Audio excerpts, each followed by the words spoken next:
حضرت حمزہ وہ ہستی ہیں کہ جن کے ایمان لانے کا ریزن سب سے منفرد ہے. حضور کے چہرے پر مسکراہٹ لانے کی خاطر آپ نے ایمان قبول کیا. کیا بات ہے، کیا بات امیر حمزہ کی، کیا شان امیر حمزہ کی. سید الشہداء سیدنا حمزہ رضی اللہ تعالیٰ عنہ چچا ہیں، حضور کے سگے چچا ہیں. امین شریفین کہا جاتا ہے نا خطبے میں، تو یہ وہ دو چچا ہیں کہ جن کے لیے حضور اکرم صلی اللہ تعالیٰ علیہ وسلم نے اپنی محبت اور عقیدت کا اظہار فرمایا. اس میں حضرت حمزہ اور دوسرے حضرت عباس بن عبد المطلب. تو حضرت حمزہ رضی اللہ تعالیٰ عنہ کو جس طرح حضور سے بڑا پیار تھا نا، حضور بھی ان سے بڑا پیار فرمایا کرتے تھے. پیارے سیدنا حمزہ رضی اللہ تعالیٰ عنہ کے ایمان لانے کا جو سینیریو آپ نے بچپن میں پڑھا ہوگا درسی کتابوں میں ذرا آج اس کو ذرا ایک تازہ کر کے ہم سنتے ہیں. کہ حضرت سیدنا حمزہ رضی اللہ تعالیٰ عنہ اپنے بھتیجے سے، نبی سے نہیں، اپنے بھتیجے سے محبت کیا کرتے تھے. حضور صلی اللہ علیہ وسلم سے جو ان سے محبت کا انداز تھا وہ اس لیے تھا کہ آپ ان کے بھائی عبداللہ کے بیٹے ہیں رضی اللہ تعالیٰ. تو آپ سے محبت کا جو انداز تھا وہ انداز یہ تھا کہ آپ کے چہرے پر شکن، آپ کے ماتھے پر بل اور غم کے آثار دیکھے نہیں جاتے تھے.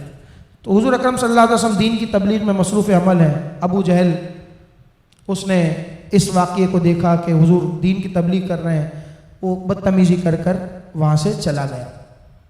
اب حضرت حمزہ رضی اللہ تعالیٰ عنہ، ابو جہل اور یہ سب قریش کے سرداروں میں آپ لوگوں کا شمار ہوتا تھا. یہ جتنے بھی اب یہ مطاف میں بیٹھ کر خوش گپیاں کرتے، رات کو ساری دن بھر کی داستانیں سناتے.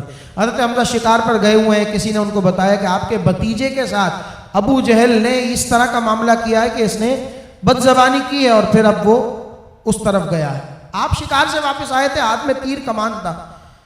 غصے میں گئے ابو جہل کی طرف، دیکھا وہ خوش گپیوں میں لگا ہوا ہے، اپنے ساتھیوں کو ڈینگے مار رہا ہے کہ آج میں نے یہ کیا، میں نے وہ کیا. حضرت حمزہ رضی اللہ تعالیٰ نے آؤ دیکھا نہ تاؤ، وہ جو ہاتھ میں تیر کمان تھی نا، کمان بڑی بھاری ہوتی ہے، وہ تیر نہیں بلکہ وہ کمان سر پر ابو جہل کے زور سے دے ماری، جس سے ابو جہل زخمی ہو گیا، خون بہنے لگا. اب اسی اسنا میں حضرت حمزہ پیارے آقا صلی اللہ علیہ وسلم کی بارگاہ اقدس میں حاضر ہوئے، عرض کرنے لگے بھتیجے ہم نے آپ کا بدلہ لے لیا، اب آپ خوش ہیں نا؟ تو پیارے آقا صلی اللہ علیہ وسلم ارشاد فرماتے ہیں کہ نہیں چچا جان، خوشی تو مجھے اس وقت ہوگی کہ جب آپ کلمہ پڑھ کر مسلمان ہو جائیں گے.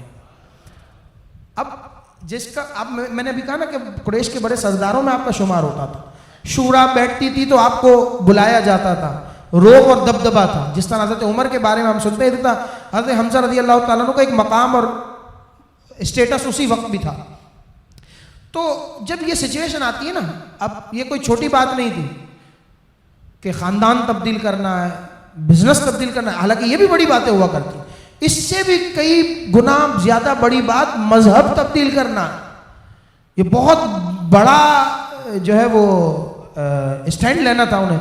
اب حضرت حمزہ رضی اللہ تعالیٰ نے جب یہ بات سنی پیارے آقا صلی اللہ علیہ وسلم سے، انہوں نے کوئی سوچ بچار نہیں کی کہ مجھے وقت دے، میں فیملی سے مشورہ کر لوں، کل بتاتا ہوں، تھوڑی دیر میں بتاتا ہوں، کچھ کھا پی لیں اس کے بعد ہم اس پر سوچ بچار کرتے ہیں. نہیں، انہوں نے آن دی اسپاٹ کہا کہ اگر آپ کی خوشی اس میں ہے تو میں ابھی کلمہ پڑھ کر مسلمان ہو جاتا ہوں.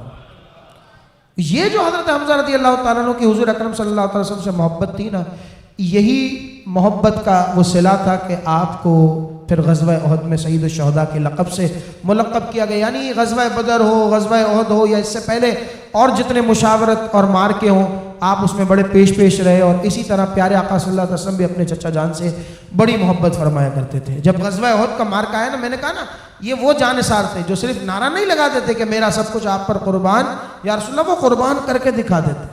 جب غزوہ احد کا مارکہ تھا تو پیارے آقا صلی اللہ علیہ وسلم نے اعلان کیا، حضرت حمزہ آئے، تیاری کے ساتھ آئے، ایک ہاتھ میں ڈھال ہے، سر پر ہیلمٹ نما جو خرد ہوتی ہے وہ پہنی ہوئی ہے، زرہ پہنی ہوئی ہے لوہے کی، تلوار ہے ہاتھ میں، پوری تیاری کے ساتھ آئے.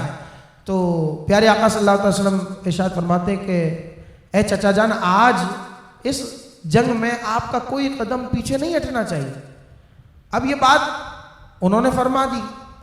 کچھ دیر بعد صحابہ دیکھتے ہیں کہ حضرت حمزہ آئے. اب سچویشن ذرا سا چینج ہے.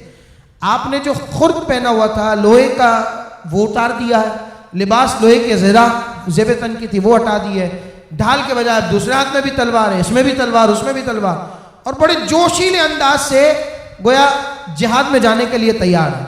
تو صحابہ پوچھنے لگے آس پاس کے جو ساتھی تھے کہ حمزہ آپ کو یہ کیا ہو گیا، اچانک آپ بالکل چینج ہو گئے؟ تو حضرت حمزہ فرمانے لگے کہ تم نے سنا نہیں کہ ابھی رسول اللہ صلی اللہ علیہ وسلم نے کیا فرمایا کہ آپ کا کوئی قدم پیچھے نہیں ہٹنا چاہیے۔